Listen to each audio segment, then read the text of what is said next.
नमस्कार। India debate में आप सबका स्वागत है। मैं हूं आशुतोष पाठक।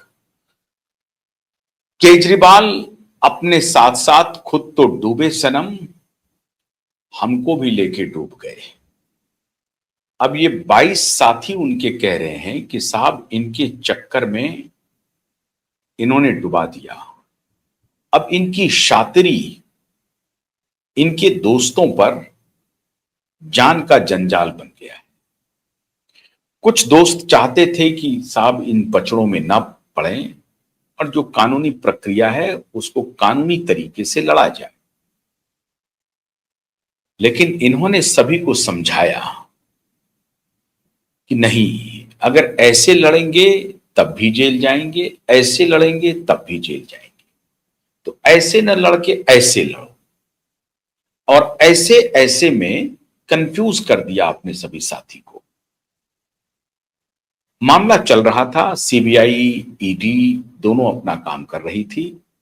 लोअर कोर्ट में ट्रायल हो जाता, ट्रायल के बाद ये हाई कोर्ट आते, हाई कोर्ट से फिर ये सुप्रीम कोर्ट जाती। ये इनके पास 3 ऑप्शन था और ये केस लंबा चलता।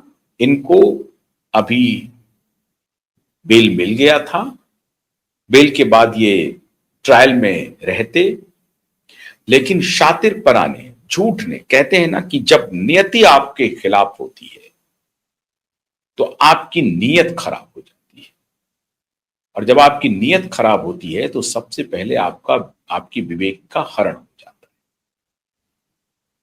तो जब दारुण दिन हो तो आपका विवेक हर लीन हो, तो विवेक ही हर लिया गया।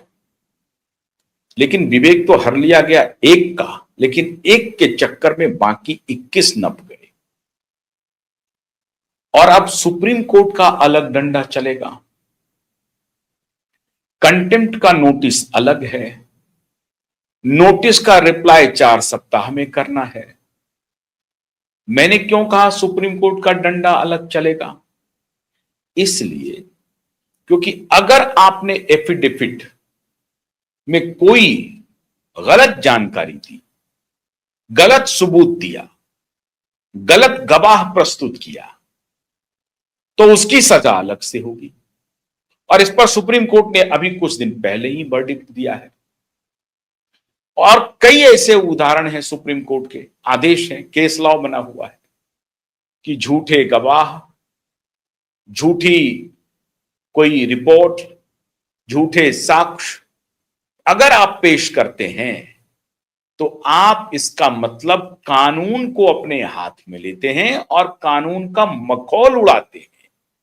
इस पे डिफरेंट केस लॉज हैं। एफिडेविट तो इनको 4 सप्ताह में देना ही पड़ेगा। एफिडेविट नहीं देने की गुनाह तो ये कर नहीं सकते। अच्छा, अब इनके पास वो ऑप्शन भी नहीं बचा है कि हम जस्टिस स्वर्णकांता शर्मा की कोर्ट में नहीं जाएंगे, ना हम जाएंगे ना हमारा कोई वकील जाएगा, तो आपको जाना पड़ेगा। 2 जज बेंच है, डिवीजन बेंच है, कोई सिंगल बेंच भी नहीं है। डिवीजन बेंच के पास आपको अब रिप्लाई फाइल करना है, और रिप्लाई फाइल आपको करना ही करना है। तो रिप्लाई फाइल क्या करेंगे कि आपने कोई ऐसा वीडियो सर्कुलेट नहीं किया सोशल मीडिया पे, या आपके सिपह सालारों ने सर्कुलेट नहीं किया, उसमें आपकी कोई भूमिका नहीं है।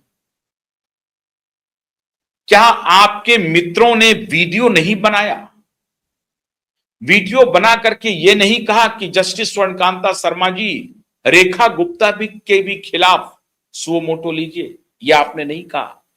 कहा या नहीं कहा? आपके मित्र ने कहा या नहीं कहा? किसने कहा? श्रीमान सौरभ भारद्वाज ने कहा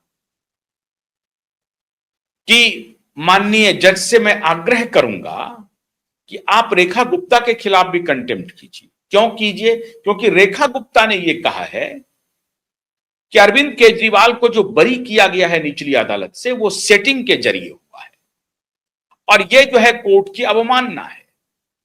अब अगर कोर्ट की अवमानना है तो रेखा गुप्ता ने अवमानना की है। रेखा गुप्ता के खिलाफ क्यों नहीं नोटिस जारी हो रहा है? यह वीडियो बनाया गया है। अब रेखा गुप्ता को इसमें घसीटने की कोशिश हुई, कोई बात नहीं है, घसीट सकते हैं आप, आपका कहना जायज है। मैंने कल भी कहा था आपको कि मैंने अपने शो में यह कहा है कि निचली अदालत ने जिस तरह से आदेश दिया है वो आदेश विवाद के घेरे में है और संदेह के घेरे में है और सवालों के घेरे में है। विवाद भी होगा, संदेह भी है और सवाल भी है। बड़ा सवाल है। अगर सवाल उठेगा तो संदेह के आधार पर उठेगा और संदेह के आधार पर अगर सवाल उठेगा तो विवाद होगा। तो तीनों प्रकरण से ये विवाद, संदेह और सवाल तीनों के घेरे में है निचली अदालत के निर्णय। अब निचली अदालत के निर्णय के बारे में इनको सफाई देनी है। अभी वो केस अलग चल रहा है, लेकिन अब जो रिप्लाई इनको फाइल करना है वो तो 4 सप्ताह के अंदर करना है। उस रिप्लाई में अब इनकी शातिरी काम नहीं आएगी। मतलब तू डाल डाल हम बात बात, ये सोच रहे थे अरविंद केजरीवाल कि ये इतने शातिर हैं कि ये किसी को भी फंसा देंगे, कभी भी फंसा देंगे। और अरविंद केजरीवाल को लगा कि हमने मास्टर स्ट्रोक चल दिया। क्या चल करके? हमने जस्टिस स्वर्णकांता शर्मा के ऊपर सवाल उठा दिया, उनकी न्यूट्रलिटी को ही क्वेश्चन कर दिया है, उनके पुत्र उनकी पुत्री पर सवाल उठा दिया है, उनके पर्सनल कंडक्ट पर सवाल उठा दिया है, अधिवक्ता परिषद में जाने को लेकर के सवाल उठा दिया। अब यही फिजाओं में तैरता रहेगा, हमारा प्रकरण बाहर हो गया। लेकिन 7 दिन के अंदर में ही, 10 दिन के अंदर में ही बाजी पलट गई पूरी तरह से। बाजी पलट ये गई कि जस्टिस स्वर्णकांता शर्मा ने कहा कि एक तो हम रिक्यूज नहीं करेंगे, और दूसरी बात सो मोटो कंटेम्प्ट ले लिया और कंटेम्प्ट का नोटिस जारी करके खुद वो उससे हट गई। अब वो कंटेम्प्ट का केस दूसरे दोनों जज लड़ रहे हैं, दोनों जज ने अलग नोटिस जारी कर दिया और 4 हफ्ता का समय दे दिया इसी कंटेम्प्ट पर, इसी डिजिटल डिफेम पर, इंटरनेट पे, सोशल मीडिया पे जो डिफेम किया गया है उसी पर।